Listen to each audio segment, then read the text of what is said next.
ကျွန်တော်တို့ new net design and build အနေနဲ့ဒီနေ့မှာကျွန်တော်တို့ဒီ SketchUp plugin ကိုမိမိတို့အသုံးပြုတဲ့ SketchUp software တွေကိုဘယ်လို input လုပ်ပြီးတော့အသုံးပြုမလဲဆိုတာကိုပြောပြသွားမှာပဲဖြစ်ပါတယ်ဒီဗီဒီယိုလေးမှာ SketchUp ဒီ2020 plugin ကို SketchUp ထဲဘယ်လိုထည့်မလဲဆိုတဲ့ပုံစံလေးပြထားတာပေါ့နော်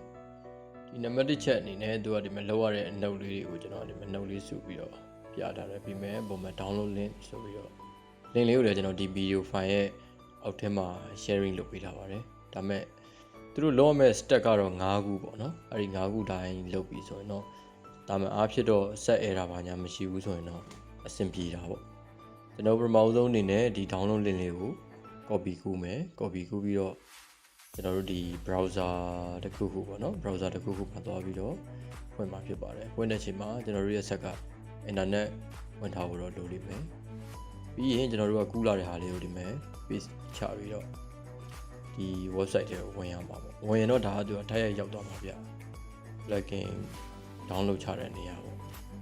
အဲ့ဒီမှာတော့ဒီ download ဆိုတဲ့အစိမ်းခလုတ်လေးကိုနှိပ်ပြီးတော့ကျွန်တော်တို့က download ရမှာပဲအဲ့ဒီမှာကျွန်တော်တို့ဒီ down တဲ့ချိန်က Mac ကတော့200ကျော်ကျော်လေးပဲရှိတယ်ဆိုတော့ internet အခြေအနေပေါ်မူတည်ပြီးတော့နှိပ်ရမြန်တာတော့ရှိမှာပေါ့နော်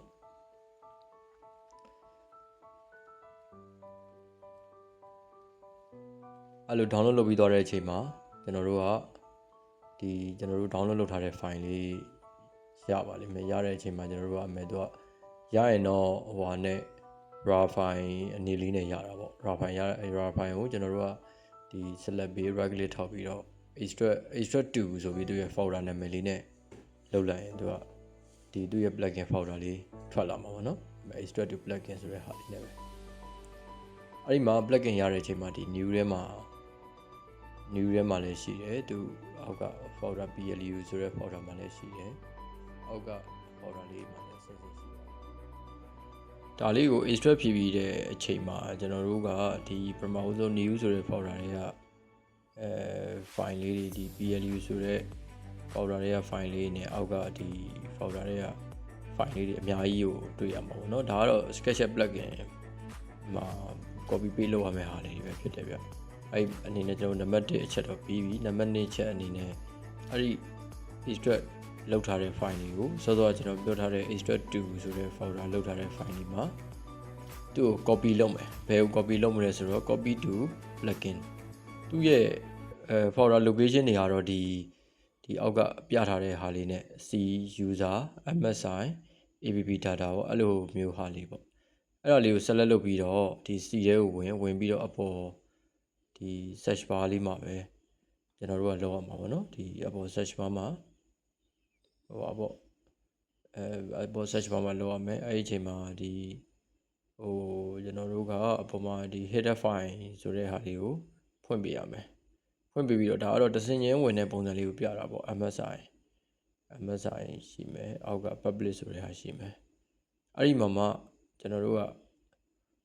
ပေါ့ MSI နဲ့ကိုဝင်ရမှာပေါ့ဒီနှစ်ခုအဲ့ဒီနှစ်ခုမှာကျွန်တော်တို့ကတော့လွဲလို့တော့မရဘူးပြလွဲသွားရင်တော့ file location တွေပျောက်သွားမှာအဲ့ဒီ MSI နဲ့ဝင်ပြီးတော့သူ့ရဲ့ app data ဆိုတဲ့ file လေးတွေကိုဆက်ဝင်သူကဒီ hidden file ဆိုတဲ့ဟာလေးကိုအမှန်မချစ်ထားဘူးဆိုရင်ဒါလေးတွေကပေါ်နေမှာမဟုတ်ဘူးဗျအဲ့ဒါကြောင့်စောစောကပြတဲ့အတိုင်း hidden file ဆိုတဲ့ဟာလေးကိုအမှန်ချစ်ပေးကမှဒီကောင်လေးကပေါ်နေမှာပေါ့နော်အဲ့ဒီ hidden file ကိုအမှန်ချစ်မှဒီ app data ဆိုတာလေးကလည်းပေါ်မှာဖြစ်ပါတယ်အဲ့ဒီမှာကျွန်တော်တို့ကဒီထဲကိုဆက်ပြီးတော့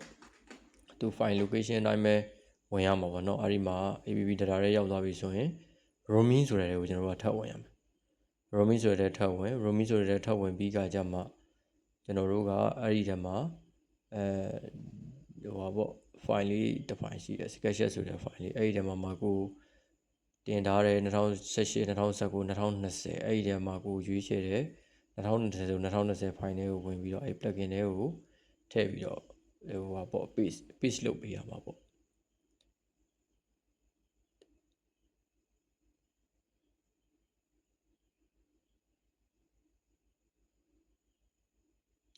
အဲ့လိုတစ်စင်ချင်းသွားလဲရတယ်ဒါမှမဟုတ်ဒါကို copy လုပ်ပြီးတော့အပေါ် OSC ဆိုတဲ့နေရာမှာတစ်ချက်ထောက်ပြီးတော့ paste လုပ်ပေါ့နော် paste control C control V နဲ့ copy paste လုပ်ပြီးတော့အဲ့ဒီနေရာမှာပဲ plugin တွေကိုထားရဝင်ပြီးတော့အဲ့ဒီမှာ page ချလိုက်မယ်ဆိုရင်လည်းအဆင်ပြေပါတယ်ဗျဘယ်လိုပဲလုပ်လို့ပေါ့နော်တဆင်ချင်းပဲလုပ်လို့ဒီ link ကိုယူပြီးတော့ပဲသွားအဆင်ပြေပါတယ်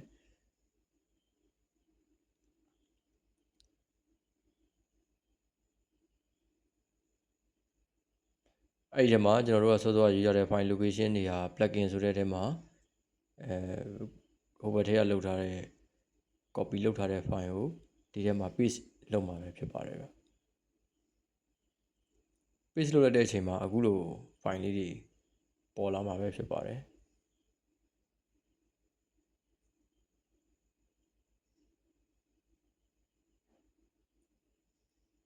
အဲ့မှာဒီကတော့သူ့ရဲ့ download ရပါလာတဲ့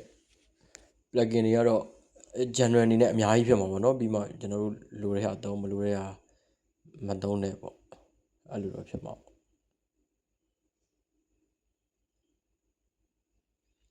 ပြီးရင်ကျွန်တော်တို့ကနံပါတ်1အဆင့်ကိုပြီးတော့တာဖြစ်တဲ့အတွက်နံပါတ်3အနေနဲ့ကျွန်တော်တို့က SketchUp software ကိုဖွင့်ရမှာပဲဖြစ်ပါတယ်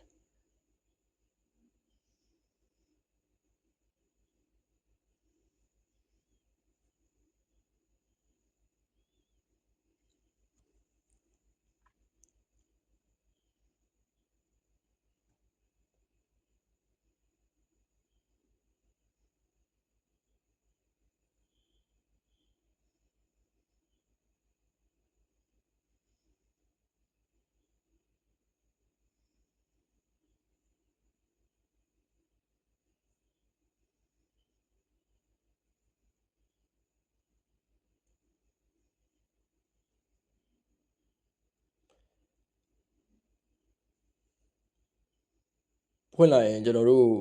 install လုပ်ထားတဲ့ plugin တွေကဒါမျိုးပုံစံနေနဲ့ပေါ်လာမှာပေါ့အကုန်လုံးကြောက်တော့တွေပေါ်ပြီးတော့အဲ့လိုပုံစံနဲ့ပေါ်လာမှာပေါ့အဲ့ဒီမှာကျွန်တော်တို့အသုံးလိုတဲ့ဟာကိုသုံးမယ်အသုံးမလိုတဲ့ဟာကိုခဏပိတ်ထားမှာပေါ့အဲ့ဒီမှာကျွန်တော်တို့ရဲ့2ဘားကိုဖွင့်ပြီးတော့2ဘား setting တွေကိုဝင်ပြီးချိန်ရမှာဖြစ်ပါတယ်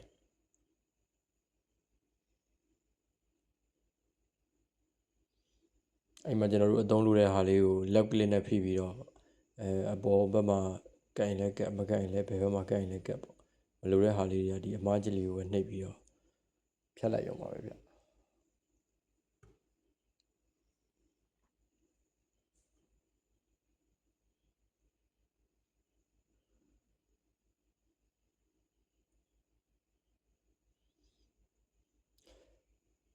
ဒီ download လုပ်ထားတဲ့ file ကအကုန်လုံးစုပြီးထည့်ထားတာဆိုတော့ဒီမှာများတော့အများကြီးပါတယ်ဗျဒီထဲမှာဒါကတော့တစ်ခုချင်းသုံးကြည့်ပါနော်သုံးကြည့်ပြီးလို့တချို့ဟာတွေကလည်းသုံးရတာလွယ်တာရှိမှာပေါ့တချို့ဟာတွေကျတော့လည်းခက်ခဲရဆိုရင်နောက်ဗီဒီယိုတွေမှာတင်ပေးသွားမှာပါအဲ့ဒီမှာကျွန်တော်တို့က2 hour setting နဲ့ဝင်လိုက်တဲ့အချိန်မှာကျွန်တော်တို့ down ထားတဲ့ဒီ plugin တွေကသူနာမည်အနေနဲ့ပေါ်နေမှာပေါ့အဲ့အမှန်ကျလေးတွေဆိုတာကျွန်တော်ဖော်ထားတဲ့ဟာလေးတွေအမှန်ကျမပါတဲ့ဟာလေးတွေကတော့ကျွန်တော်တို့လောလောလတ်လတ်အသုံးမလို့လို့ခဏပိတ်ထားတဲ့ဟာလေးပေါ့နော်အဲ့ဒီမှာကျွန်တော်တို့အသုံးလို့တဲ့ဟာလေးတွေအမှန်ကျလေးချစ်ပြီးတော့ဖော်ပြီးသုံးလို့ရပါတယ်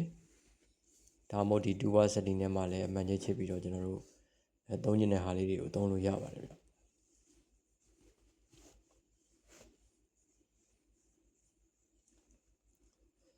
သူအဲ့ဒီ file ထဲမှာISF file ကိုဘယ်လို install လုပ်မလဲဆိုတာလေးကိုဒါပြောပြထားတာပေါ့နော်သူကစောစောကဒီ plugin ဆိုတဲ့ folder location နေရာကိုသွားပြီးတော့ copy paste နဲ့လုပ်လို့ရတယ်ဒါပေမဲ့ကျွန်တော်တို့ download ချလိုက်တဲ့ plugin file ထဲမှာ ISF file လေးတွေဆိုပါတယ်အဲ့ဒီ ISF file ကို install လုပ်ရင်ကျွန်တော်တို့ကဒီ SketchUp software ကြီးကိုဖွင့်ပြီးခါကျမှဒီ extension manager တွေကနေပြီးတော့သူ install နဲ့ file location နေရာကိုရွေးပြီးတော့file location နေရာကိုရွေးပြီးတော့ ISF file ကို select ပေးမှသာလျှင်သူက install ဖြစ်မှာပေါ့နော်ဒါကတော့ကိုကြိုက်နှစ်သက်ရာနဲ့ install လုပ်လို့ရတယ်ဆိုတော့ file location နေရာကိုပဲတွားပြီးတော့ copy paste ချဒီ installation manager တွေကနေပြီးတော့ install လုပ်အဆင်ပြေလို့လုပ်လို့ရပါတယ်ဒါကတော့နှစ်မျိုးလုံးလုပ်တတ်အောင်လို့ကျွန်တော်အနေနဲ့ပြထားတာပါ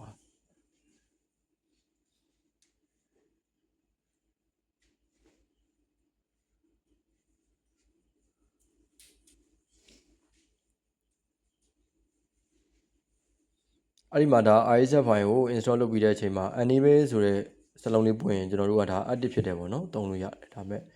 သုံးမလို့ဘူးဆိုရင်အဲ့ enable ကို click ပေးပြီးတော့ disable ထားလို့ရတယ်ပြီးရင်ကျွန်တော်တို့ဒီဟိုပါပေါ့နော်ဒီ2ပေါက်ခေါ်တဲ့နေရာမှာပဲပေါ်ပြီးတော့အဲ့ဒီ ISF file နဲ့ plugin တွေကိုလည်းကျွန်တော်တို့အသုံးပြုလို့ရပါတယ်ဗျ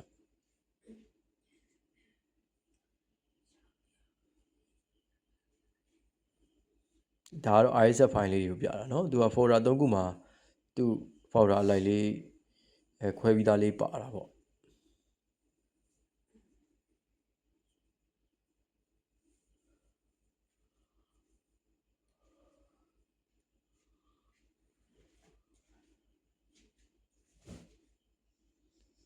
ဒါကတော့ SketchUp 2020 plugin ကို install လုပ်နည်းလေးကိုပဲပြောပြထားတာဖြစ်ပါတယ်ကျေးဇူးတင်ပါတယ်